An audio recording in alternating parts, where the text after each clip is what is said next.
Shortened Tamil Senior, February 2003. 10 seconds. 5 seconds. 2 seconds. Start. மாண்புமிகு பேரவை தலைவர் அவர்களே, அவை முன் வைக்கப்பட்டுள்ள அரசினர் சட்ட முன்வடிவு மீது பல உறுப்பினர்கள் பல்வேறு அரிய நல்ல கருத்துக்களை தெரிவித்து இருப்பதற்காக அவர்கள் அத்தனை பேர்களுக்கும் என்னுடைய நன்றியை தெரிவித்துக் கொள்கிறேன்.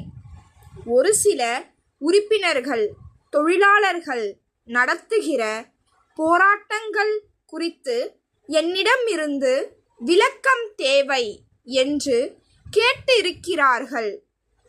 நான் அவையில் விளக்கம் அளிப்பதற்கான வாய்ப்பினை நல்கியமைக்காக அந்த உறுப்பினர்களுக்கும் உள்ளபடியே என்னுடைய நன்றியை தெரிவித்துக்கொள்ள கடமைப்பட்டிருக்கிறேன். தொழிலாளர்கள் பிரச்சனை சம்பந்தமாக கோவையிலிருந்து தொழிலதிபர்கள், தொழிற்சங்கங்களுடைய பிரதிநிதிகள் மற்றும் அரசு சார்பினர் ஆகியவர்கள் கொண்ட முத்தரப்பு பேச்சுவார்த்தை கலந்துரையாடல் கடந்த சில நாட்களுக்கு முன்பு இதே கோட்டை பகுதியிலே நாமக்கல்லார் மாளிகையிலே நீண்ட நேரம் நடைபெற்றதை மாண்புமிகு சட்டமன்ற உறுப்பினர்கள் அனைவரும் நன்கு அறிவார்கள். அன்றைய தினம் நடைபெற்ற பேச்சுவார்த்தையின் போது பல கருத்துக்கள் அனைத்து தரப்பினர்களாலும் விவரமாக எடுத்து சொல்லப்பட்டு இருக்கின்றன.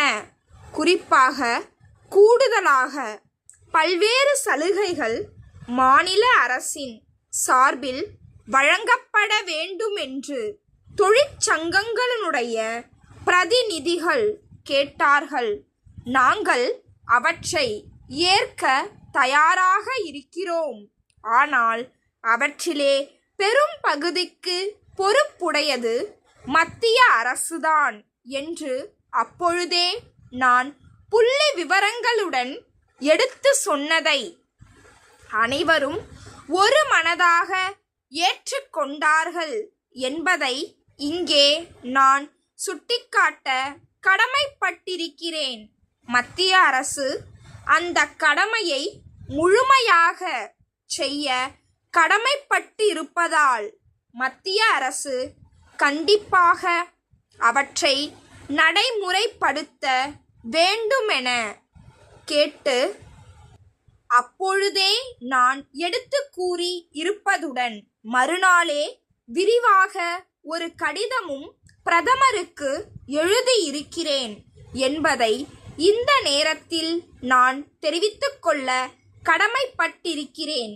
அவர்களும் தங்களால் இயன்றதை செய்வதாக சொல்லி இருக்கிறார்களே தவிர இதுநாள் வரையில் எதையும் நிறைவேற்றவில்லை என்பதை அவையின் கவனத்திற்கு மிகுந்த வருத்தத்துடன் இச்சந்தர்ப்பத்தில் கொண்டு வருகிறேன். மத்திய அரசு தாமாக முன்வந்து நமக்கு இருக்கின்ற பெரும் சுமையில் பங்கு கொள்ள முன் வருமே ஆனால் மாநில அரசு தன்னால் இயன்ற எல்லா விதமான உதவிகளையும் செய்ய தயாராக இருக்கிறது என்பதை இந்த சந்தர்ப்பத்தில் தெரிவித்துக் கொள்கிறேன். இது மத்திய அரசிற்கு முழுக்க முழுக்க பொறுப்புடையது என்ற காரணத்தினாலேதான் தொழிலாளர்கள் கூட ரயிலை நிறுத்துகின்ற அளவிற்கு தீவிரமாக போராட்டத்திலே ஈடுபடுகின்றார்கள் என்று சொன்னால் அது மிகையல்ல. பொதுவாக இப்படிப்பட்ட அறவழி போராட்டங்கள் வேண்டுமென்றே திட்டமிட்டு அரசுக்கு எதிராக நடத்த வேண்டுமென்று நடைபெறுகின்ற போராட்டங்கள் அல்ல.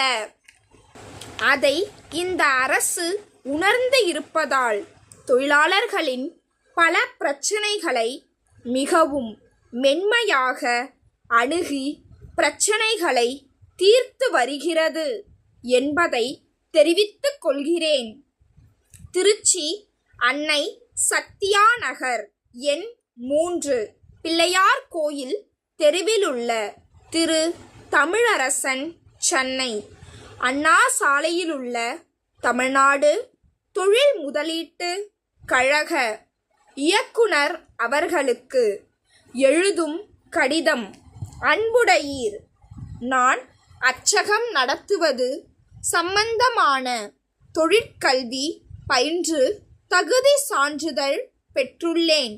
மத்திய அரசின் புதிய சுய வேலை வாய்ப்பு திட்டத்தின் கீழ் அச்சகம் ஒன்றை நிறுவி நடத்த தீர்மானித்துள்ளேன்.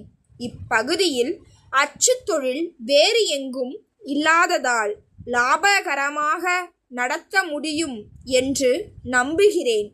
இதன் மூலம் நான் குறைந்தபட்சம் 20 பேருக்காவது வேலை கொடுக்க முடியும் என்பதை தெரிவித்துக் கொள்கிறேன். அச்சகம் அமைப்பதற்குரிய இடத்தின் வரைபடத்தையும் திட்டத்தையும் இத்துடன் இணைத்துள்ளேன்.